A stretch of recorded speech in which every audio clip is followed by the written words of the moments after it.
नमस्कार विद्यार्थी मित्रांनो, मी मधुरा जाधव तुमच्या सगळ्यांचं पुन्हा एकदा स्वागत करतेय टिकर मराठी सरळ सेवा या आपल्या YouTube चॅनलवर. तर आपण आज सुद्धा पाहणार आहोत बुद्धिमत्ता चाचणीचे काही प्रश्न जे तुम्हाला येत्या BMC च्या एक्झाम साठी महत्त्वशीर असणार आहेत. प्रश्नांना सुरुवात करते पण त्याआधी व्हिडिओला लाईक करून घ्यायचे आणि शेअर करून घ्यायचे जेणेकरून इतर विद्यार्थ्यांपर्यंत सुद्धा आपला हा महत्त्वशीर व्हिडिओ पोहोचेल. ओके, स्पेशल 60 दिवस आपण घेत आहोत. तर पाहूयात किती दिवस तुम्ही सपोर्ट करताय ते. मी करतेय प्रश्नांना सुरुवात. आजचे प्रश्न थोडेसे वेगळे आहेत. सगळ्यात पहिले घड्याळाचा प्रश्न आहे. माझं घड्याळ 10 सेकंद प्रति तास पुढे आहे. सोमवारी दुपारी 12 वाजता मी माझं घड्याळ बरोबर लावलं तर शुक्रवारी संध्याकाळी 7 वाजता माझं घड्याळ किती वेळ दाखवेल? 7:26, 7:17, 7:37, 7:10 मिनिटं आहेत बरं ती. आता एका तासाला 1 तास बरोबर 10 सेकंद पुढे जातंय हे घड्याळ. मग आता बघा, सोमवारी दुपारी 12 वाजल्यापासून मंगळवारी दुपारी 12 वाजेपर्यंत 24 तास होत आहेत. मंगळवारी दुपारी 12 वाजल्यापासून बुधवारी दुपारी 12 वाजेपर्यंत पुन्हा 24 तास झाले. आता बुधवारी दुपारी 12 वाजल्यापासून गुरुवारी दुपारी 12 वाजेपर्यंत पुन्हा 24 तास झाले. गुरुवारी दुपारी 12 वाजल्यापासून शुक्रवारी दुपारी 12 वाजेपर्यंत 24 तास झाले. पण शुक्रवारी दुपारी 12 ते शुक्रवारी संध्याकाळी 7 वाजेपर्यंत 1 2 3 4 5 6 7 असे 7 तास झाले. जर मी या सगळ्या तासांची बेरीज केली, 7 एके 7, 7 दुने 14, सॉरी 4 एके 4 किंवा चला 4 आहेत ना 24 चे, म्हणजे ते 96 तास झाले. बरोबर आहे.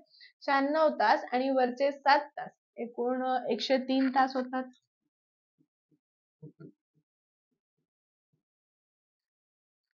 हो ना.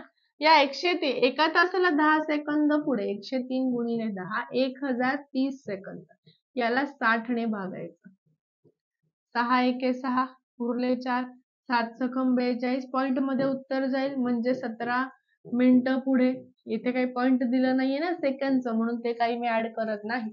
मग संध्याकाळी 7च्या पुढे 17 मिनिटं, वेळ किती दाखवली जाईल? 7 वाजून 17 मिनिटांची. पर्याय कुठला येईल? दुसराच. एका तासाला 10 सेकंद म्हटलेलं आहे. 24 तासाला 4 मिनिटं गेलं तरी पण चालेल. 4 4 दुने 8, 4 त्रिक 12, 4 चौक 16 आणि 1 असे 17 मिनिटं. ओके, असं तोंडी केलं तरीही येतं, पण आता तुमची मर्जी, तुम्हाला कसं करायचंय. खालील दिलेल्या संकेतांचा अभ्यास करा व त्यानुसार विचारलेल्या शब्दांसाठी संकेत निवडा. आपल्याला रिपोर्ट या शब्दासाठी संकेत निवडायचा आहे. आर साठी त्यांनी वर्तुळामध्ये वर्तुळाचं पोट फाडले समजा. ई साठी वर्तुळात गुणाकार दिलेला आहे. पी साठी एच दिलेला आहे. पर्याय चौथा आलाय. ओ साठी गॅमा म्हणू शकतो आपण, वाय तर वाटत नाही. आर साठी परत हेच दिले. टी साठी उलटा. पर्याय कुठला आहे? चौथा. सगळ्यात सोपा प्रश्न आतापर्यंतचा. पुढचा प्रश्न, नातेसंबंध. फोटोतील स्त्रीकडे बोट दाखवत नीता म्हणाली, तिच्या मुलाचा पिता हा माझ्या आईचा जावई आहे. तर नीताचे त्या स्त्री सोबत नातं काय? काकी, बहीण, आई, चुलत बहीण. फोटोतील स्त्रीकडे बोट दाखवत नीता काय म्हणाली?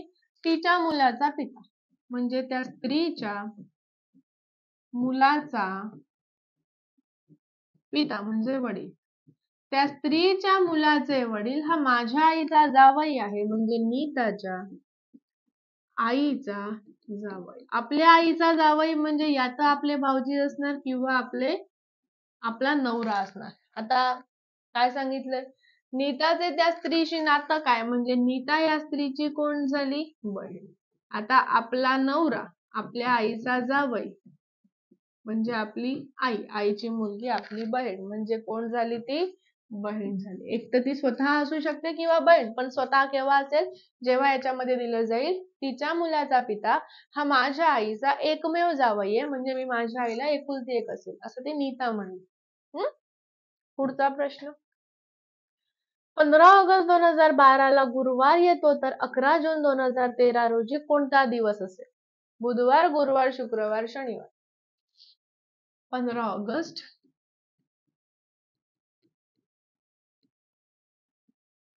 2012 जर गुरुवार होता तर 11 जून 2023. कसंही करा. 15 ऑगस्ट 2012 पासून 15 ऑगस्ट 2013 वार काढला तर वार 1 ने पुढे जाणार शुक्रवार. ओके, चला पाहूयात आपण. कारण 2012 लीप वर्ष जरी असलं ना तरी त्याच्यामध्ये फेब्रुवारीचा महिना नाहीये, हा, म्हणून 2 ने वार नाही पुढे जात, 1 नेच वार पुढे जाणार, तर शुक्रवार. आता जून हा महिना 30 चा आहे, त्याच्यातले 11 दिवस गेले तर 19 होणार. 19 ला 7 ने भागलं तर बाकी 5 येणार. जून, जुलैचे 3, ऑगस्टचा 1, 5, 6, 7, 8, 9. 9 ला 7 ने भागलं बाकी 2. मग शुक्रवारच्या मागे 2 वार बुधवार येणार. दुसरी पद्धत सलग सलग जायचं. जसं 15 ऑगस्ट, ऑगस्ट 31 चा महिना आहे, 31 मधनं 15 गेले, उरले 16, 16 ला 7 ने भागलं 2. सप्टेंबर 30, 7 ने भागलं. ऑक्टोबर 31, 7 ने भागलं. नोव्हेंबर 30, 7 ने भागलं. डिसेंबर 31, 7 ने भागलं. जानेवारी, फेब्रुवारी,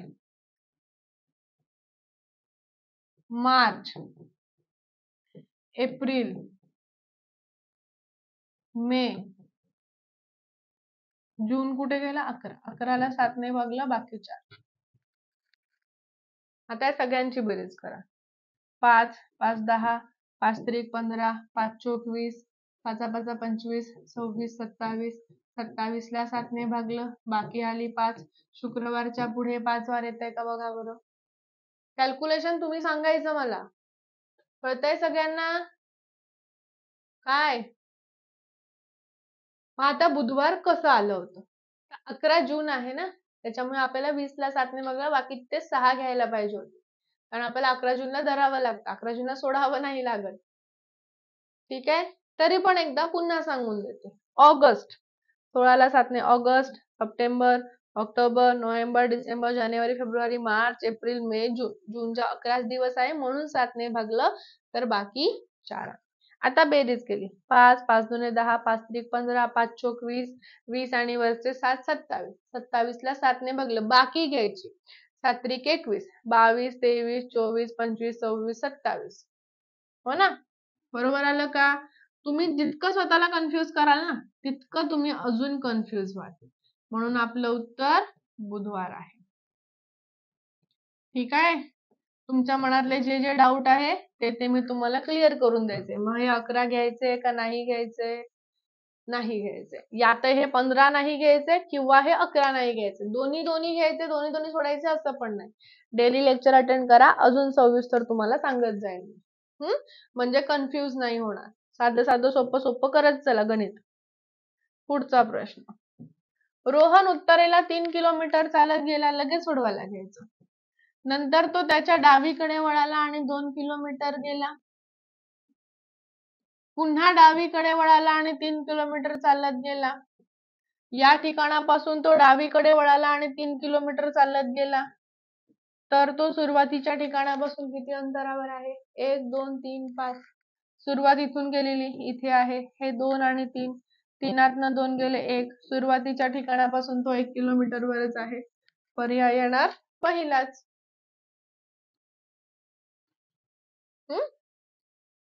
पुढचा प्रश्न. सर्व विद्यार्थी मुलं आहेत आणि सर्व मुलं खेळाडू आहेत. वरील विधानावरून खालीलपैकी कोणता निष्कर्ष निश्चितपणे निघतो? सर्व विद्यार्थी मुलं आहेत आणि सर्व मुलं खेळाडू आहेत. मग आता पाहूयात. सर्व खेळाडू मुलं आहेत का? खेळाडूंचं वर्तुळ आतमध्ये, मुलांचं बाहेर? नाही. सर्व मुले विद्यार्थी आहे का? मुलांचं आतमध्ये, विद्यार्थ्यांचं बाहेर आहे का? नाही. सर्व खेळाडू विद्यार्थी आहे का? खेळाडूंचं आतमध्ये, विद्यार्थ्यांचं बाहेर? नाही. सर्व विद्यार्थी खेळाडू आहे का? विद्यार्थ्यांचं आतमध्ये, खेळाडूंचं बाहेर? दिसत आहे, म्हणून पर्याय क्रमांक 4 येणार. हे बघा असं असतं, सर्व खेळाडू मुले, खेळाडूंचं आतमध्ये, मुलांचं बाहेर असं नाहीये, खेळाडूच बाहेर आहे. सर्व मुले विद्यार्थी. मुलांचा आतमध्ये विद्यार्थ्यांचं बाहेर नाही, विद्यार्थीच आत आहे. सर्व खेळाडू विद्यार्थी. सर्व खेळाडू विद्यार्थी पण नाहीच आहे. ओके, ठीक आहे. चला पुढचा प्रश्न पाहूयात. एका सांकेतिक भाषेत टीन पेक मिक याचा अर्थ आहे ही इज गुड आणि मिक हेक टेकचा अर्थ आहे दे आर गुड. त्याचा अर्थ काय? तर गुड या शब्दाचा संकेत काय असेल? मिक हेक टीन काहीतरी वेगळंच दिलंय. आता गुड, गुड हा शब्द इथे पण आहे, गुड हा शब्द इथे पण आहे. मग टीन पेक मिक आणि मिक हेक टेक मध्ये कॉमन आहे मिक. म्हणजे गुड या शब्दासाठी काय कॉमन आलं? मिक. पर्याय आला पहिलाच. जे कॉमन असतं तेच घ्यावं लागतं. पुढचा प्रश्न. खालील आकृतीमध्ये किती त्रिकोण आहेत? 16, 28, 32, 38. नीट समजून घ्यायचं. जिथे क्रॉस दिसतंय त्यांना क्रमांक टाका.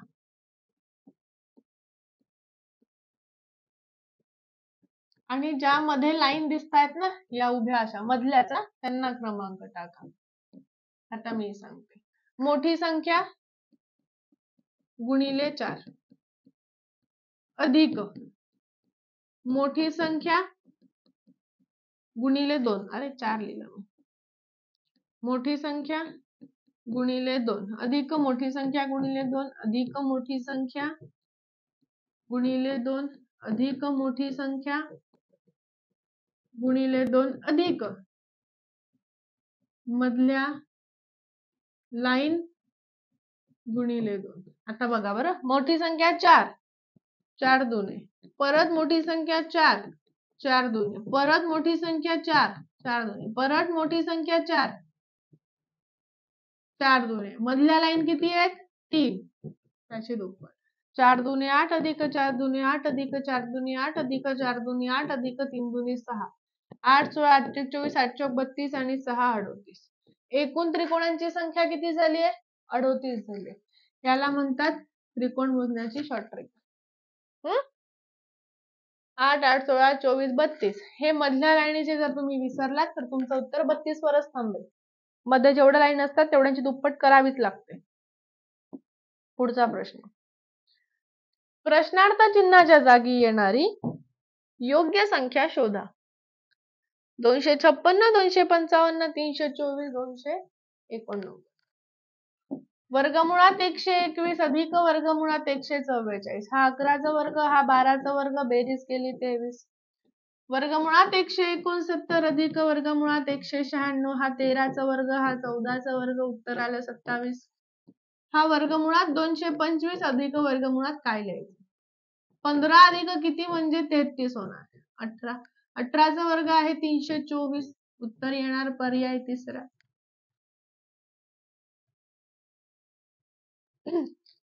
प्रश्न छान आहेत. सेशनला लाईक करून घ्यायचंच आहे, कंपल्सरी आहे तुमच्यासाठी. पुढचा प्रश्न काय आहे बघ. इंग्रजी वर्णमालेतील किती अक्षर म्हणजे मोठ्या लिपीतील आरशात पाहिल्यास तशीच्या तशीच दिसतात? 8 9 10 11. आता मी ना तुम्हाला एकदा आरसा आणि वर्ण लिहून देतो. हा आरसा आहे बरं का.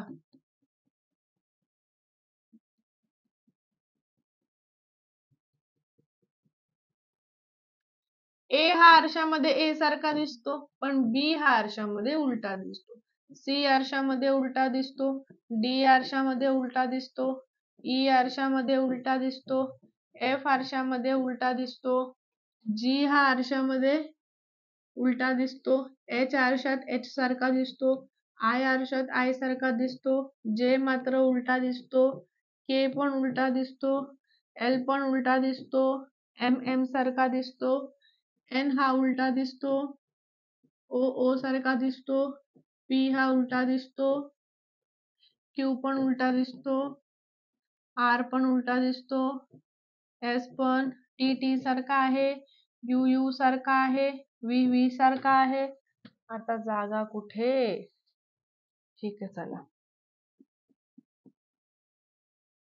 डब्ल्यू डब्ल्यू सारखा दिसतो, एक्स एक्स सारखा दिसतो, वाय हा वाय सारखा दिसतो, झेड हा उलटा दिसतो. आता सेम टू सेम दिसणारे म्हटलेले आहे त्यांनी. आपण आता सेम टू सेम दिसणारे पाहूयात. एक 2 3 4 5 6 7 8 9 10 11. आरशामध्ये जसेच्या तसे दिसणारे एकूण वर्ण किती आहेत? 11.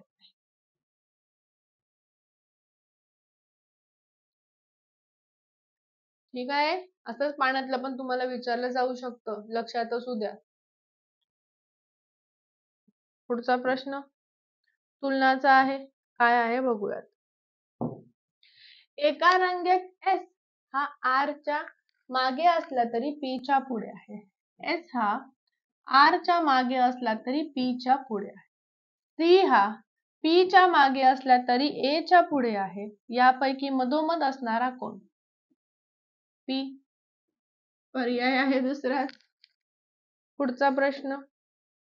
15 मित्र एका विशेष मेळाव्यासाठी एकत्र जमले. प्रत्येकाने राहिलेल्या सर्व मित्रांसाठी एक एक पुस्तक द्यायचे ठरवले. तर एकूण पुस्तके किती आणली गेली? 225, 210, 240, 220. आता जेव्हा ही पुस्तकं भेटवस्तूचा फॉर्म्युला असेल तेव्हा असेल n वजा 1. n आहे 15. 15 गुणिले 14. बरोबर आहे? ठीक आहे. काय सांगितलं तुम्हाला मी? जेव्हा ही भेटवस्तू किंवा म्हणजे हस्तांदोलन सोडून जेव्हा आपण भेटवस्तू असेल किंवा पुस्तकं वगैरे असतील, काही गिफ्ट असेल, एखादी वस्तू असेल, तेव्हा तुम्हाला फॉर्म्युला वापरायचा n वजा 1. 15 गुणिले 14 210. उत्तर आलं पर्याय दुसरा. ठीक आहे. तर हे होते आपले आजचे प्रश्न आवडले असतील, कन्सेप्ट समजले असेल किंवा नसेल समजला तरी कमेंट मध्ये सांगा. लेक्चरला लाईक करून घ्या, लेक्चरला शेअर करत चला. चॅनलवर नवीन असाल तर चॅनलला सबस्क्राईब करून घ्या. दररोज याच पद्धतीने नवनवीन प्रश्न मी तुमच्यासाठी घेऊन येणार आहे. आता थांबते, भेटूयात पुढच्या व्हिडिओला. तोपर्यंत bye bye, take care, have a great day. Thank you सगळ्यांना. कमेंट मध्ये सांगा नक्की कसं वाटलं ते. थँक्यू.